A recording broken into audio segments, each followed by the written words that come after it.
Chad, how did you guys use the off week? What'd you concentrate on? Concentrating on getting these guys' bodies back fresh. A lot of the guys go gave them a couple of days off, had a couple of mental days, and allowed them to do some recovery and get their bodies back fresh, and also continue to do some little things, to continue to get better.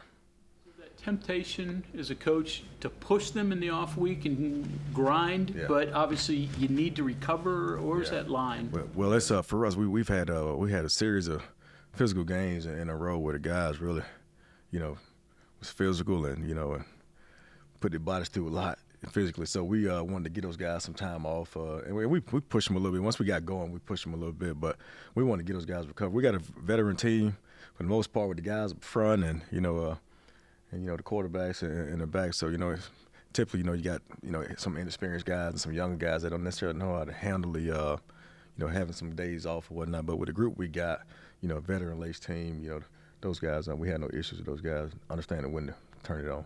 How are the quarterbacks moving around? Moving around well. Both of them moving around well. How important was this off week? Just that Garrett's able to kind of play with the first team and Yeah. a normal. Really came in the right time, honestly, man. Just for everybody. Like I said, we've had some physical games in a row where some guys been kind of beat up and guys been playing through it. So it really came at a really good time for guys to get their bodies back right. Really proud of how those guys were able to even sustain the level of physicality we played with in those games, and also during those games to continue to want to play and be out there in the football team. So it really came at a really good time for us to get their bodies back, physically and also just mentally.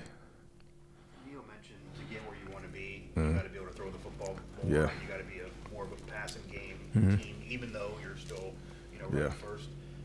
What do you do, and how do you work on that, and how do you make sure that's something you improve? Work it. Just keep working it. Just keep working it. Keep working the chemistry with the receivers and the quarterbacks.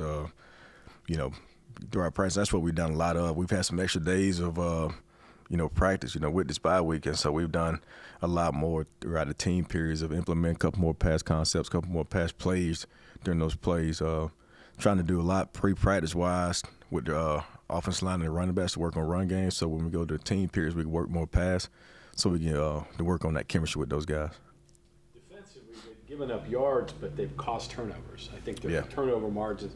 So is that kind of what they do? They kind of try to get you behind and try to pressure you? Is that what they want to do? They do try to get you behind pressure, and also they do a great job of trying to create those turnovers. They feed off that, they thrive off that, and that's one thing we've done a phenomenal job of. I talked to the offense about this earlier this week.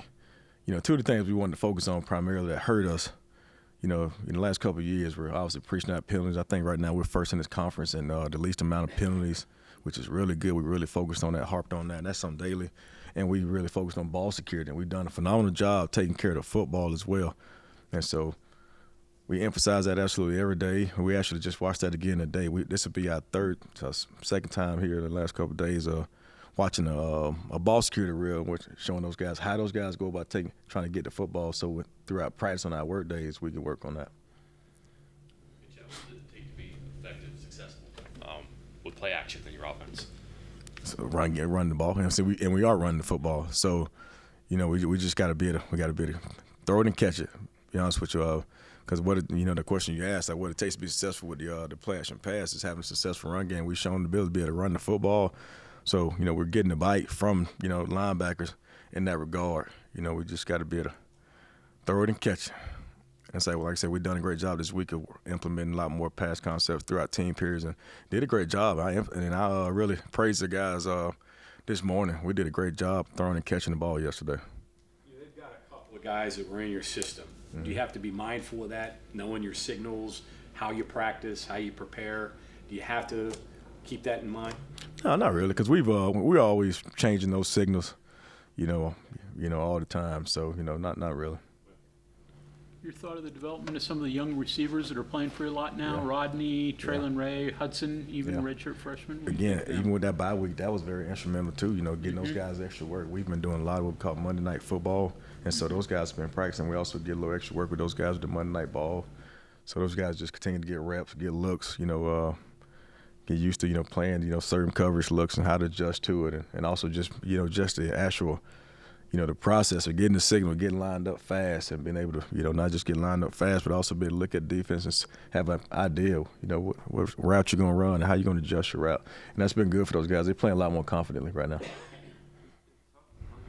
kind of mentioned the quarterback-receiver relationship. Has it been tough on them that, Garrett played 2 games, Yeah. Nico played 2 games, and now Garrett's back? I mean, especially a group Yeah. that really came together this offseason. Yeah, it has been. It has been. That's going back and forth, and it hadn't been the same guys. And obviously Nico got a left-handed spin on the ball. Garrett's right-handed. Garrett threw that thing had a little more zip on the ball, and so that's been an adjustment. It has been an adjustment, and so those guys they done a good job, adjusting to it. And like I said, this week having extra a couple of days of practice and prepare for them. And like I said yesterday, I thought we threw the ball and caught the ball really well yesterday. Probably the best I've seen in the last couple of weeks in practice. Getting ready for this game, and you're preparing your guys, what are the points of emphasis that you're telling them this week to get ready for Houston? First of all, got to execute. We got to execute. They know the plan. It's a simple plan. Run and pass. It's simple. We got to execute the plan. That's first and foremost. Got to execute the plan. And we all talked about before we can win the game, we can't lose the game. So we got to continue to do a great job, being disciplined so we don't have the pre-snap penalties, and we got to continue to do a great job taking care of the football.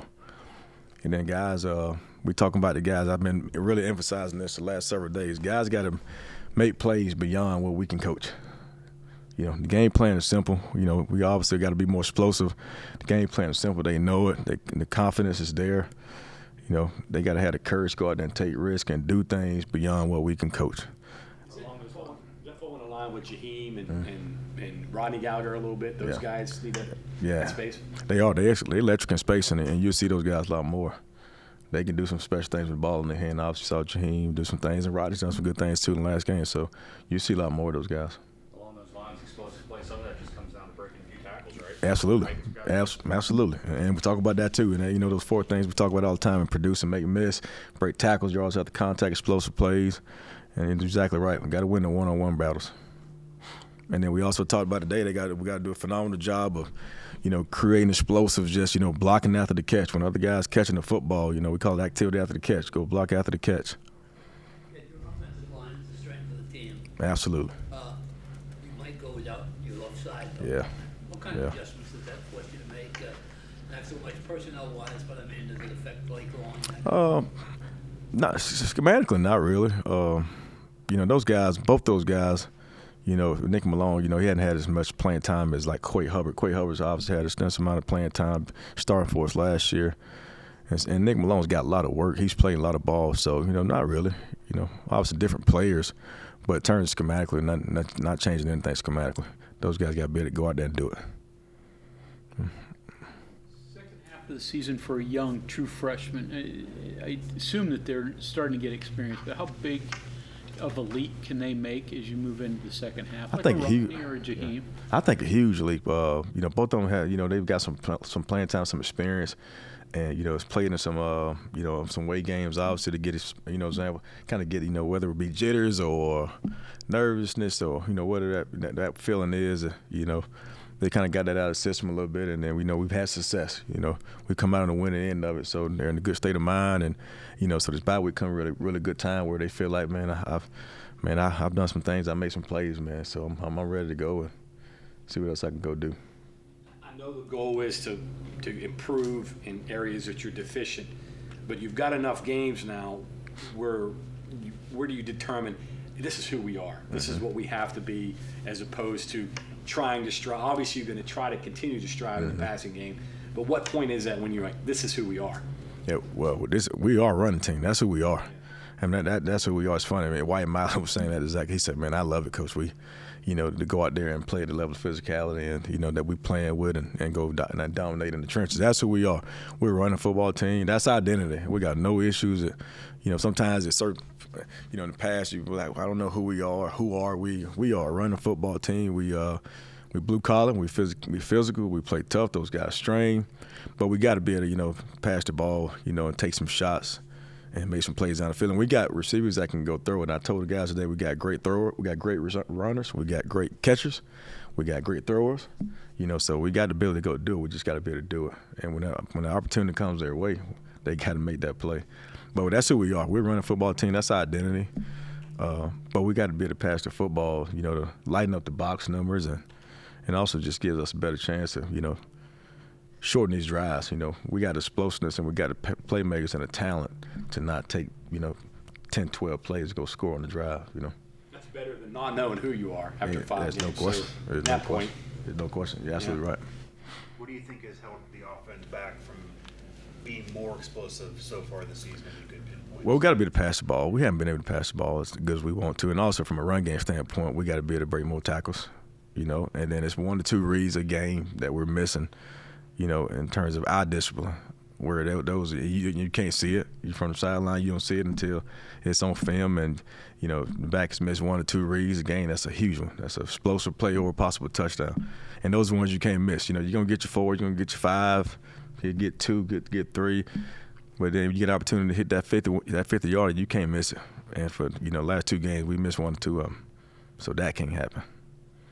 When you guys call, something like a QB sneak and tush push or like a wing team, like you all did last week, do you all see someone like a Traylon Davis, his eyes kind of light up because he might not be the production tight end, so to speak, but he's big on those types of plays? Absolutely, man. His ability to be able to go block and move people at it, against their will is huge for us.